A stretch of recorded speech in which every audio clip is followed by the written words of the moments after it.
台北漂国小甲高电国小学生选手组台湾队去到泰国拍卡国球，拼2025年世界杯。也伫个比赛当中，咱台湾的学生选手合作好，江世强是共赢夺下世界冠军。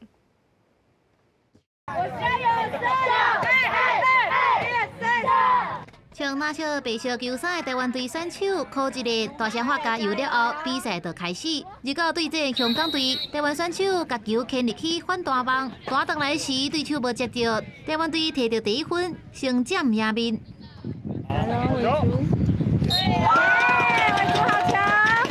球场四边拢是加油的声音。头一局12分钟，台湾队先以16比6暂时领先。这个伫泰国巴丹亚举行的2025年世界杯青少年沙波卡国球锦标赛，由台北市漂国小甲高电国小的选手组台湾代表队，一路过关连续赢泰国 B 队甲 A 队，冠军赛时对阵香港。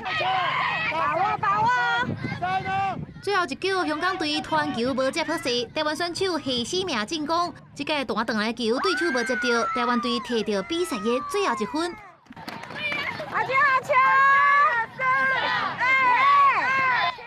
最后就用这分摕到比赛的冠军。